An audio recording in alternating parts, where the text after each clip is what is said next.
Welcome back to the world of Ashan, the setting of all our Might Magic games. Let us take you back in time, 400 years before Heroes 5, at the time of the second Blood Moon eclipse. Once again, demons are swarming out of the bowels of Sheol. To repel the invasion, the various nations of Ashan will have to set aside their petty quarrels and unite their forces. The Knights of the Holy Empire and the Necromancers of the Seven Cities will get help from the most unexpected of allies. The Orcs. Way back during the first eclipse, the peoples of Ashen were in really bad shape. Demons were pouring out of Sheol and they were being overrun. What they eventually did was they called upon the wizards of the Seven Cities to come up with a solution.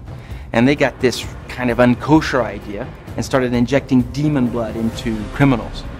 These criminals ended up turning into what we now call the Orcs. And the Orcs were demon bashers. And these Orc armies then pushed the demons back into Sheol, and there was a relative time of peace. Now the wizards were extremely proud of what they'd accomplished. The Orcs had won the war. And so they decided to keep the Orcs as slaves. Now Orcs will be Orcs. They didn't really like the situation, so they eventually rebelled and they fought and they won their own freedom. And by the time you get up to Heroes 6, there are still a lot of animosity in people that preferred them in chains. Sandor is the bastard child of Duke Slava of Griffin and his first love, the beautiful Lady Elizabeth. A political burden since birth, he soon became a troublemaker and found an outlet for his frustration and anger alongside his father's master of arms, the Orc, Thrall. Imagine the Duchy of Griffin and the Duchy of Wolf. They've been feuding for decades. Sandor's that son that just finally can't put up with it anymore. He stands up to Duke Gerhard, the Duke of Wolf, and gets himself in trouble. It leads to exile. Krau takes Sandor into the Red Skull Islands.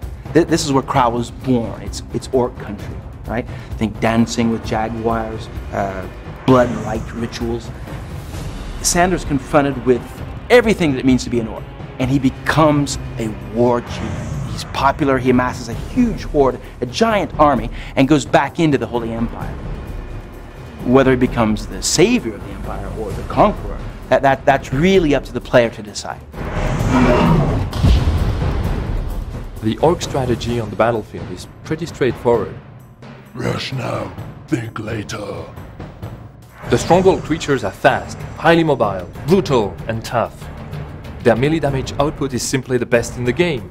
They have thick skin, brutal determination, high pain threshold, and an innate resistance to magic. And their faction ability, the Blood Rage, improves their already impressive offensive capacities.